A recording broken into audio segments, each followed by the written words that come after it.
Subscribe our speeches.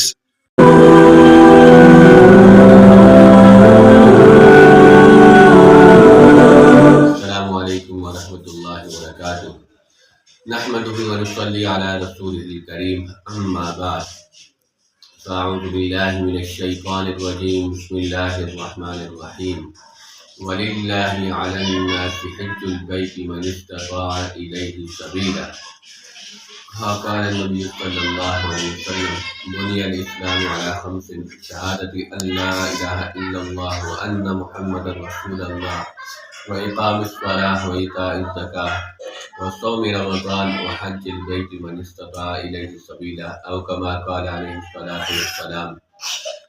اسلام کے بنیادی 5 ارکان ہیں اور بیت اللہ کا حج بیت اللہ یہ 5واں رکن ہے۔ پہلا رکن نماز، عبادات، مالی عبادات، بدنی عبادات، اور تیسرا مالی اور بدنی عبادات دونوں سے مل کر ہے۔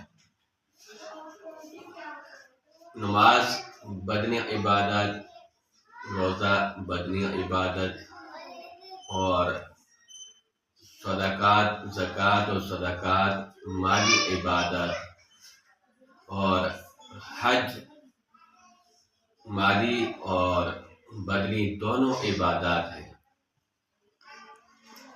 تو بیت اللہ کا حج کرنا یہ اس شخص پر فرض ہے جو ذات راہ اور راحلہ سواری پر قادر ہو۔ ہر انسان پر نہیں ہے۔ زندگی میں بیت اللہ کا حج بیت اللہ کرنا یہ ایک مرتبہ فرض ہے۔ باقی جتنی مرتبہ بھی حج کرے گا تو یہ نفلی حج شمار ہوگا۔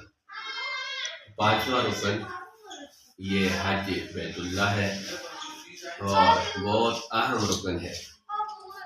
اس آیت کے اندر اللہ تعالیٰ نے فرمایا کہ من استطاع الیہ سبیلا۔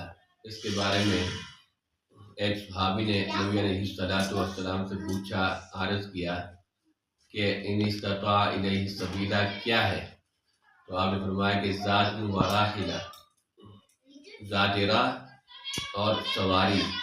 ذات راہ کا مطلب یہ ہے کہ اخراجات جتنے بھی گھر کے ہیں، بیوی بچوں کے، ان کو بھی پورا کر کے، اور راستے کے سفر کے جو ساتھ پہنچا ہے وہ ساتھ لے جانا، پھر گھر والوں کے لیے پیچھے اتنا چھوڑنا کہ واپس آئے تو پورا ان کا خرچہ پورا پیچھے چھوڑ کے جائے۔ ذات و راحلہ اس کا مطلب نبی علیہ السلام نے بتا دیا۔ دوسرا حدیث پاک میں آتا ہے کہ جو حج کرتا ہے تو اللہ تعالیٰ اس کی توانگری لاتے ہیں اور اس سے جو اخلاص ہے، جو اس کی فقیری ہے، اللہ تعالیٰ تنگدستی کو دور کر دیتے ہیں۔ اور دوسری حدیث کے اندر یہ بھی آتا ہے کہ جو یعنی سب ان چیزوں پر قادر ہو پھر اس کے باوجود حج نہ کرے تو نبی علیہ السلام نے فرمایا کہ وہ یہودی مرے یا نصرانی ہو کر مرے۔ تو وعید بھی بڑی سخت ہے۔ تو اس لیے ہم میں جتنے بھی جو اس کی طاقت رکھتے ہیں بیت اللہ کا حج کرنے کی، تو وہ اس کے پاس یہ سب کچھ موجود ہے تو وہ ہر حال میں جا کر اپنے فریضہ ادا کرے۔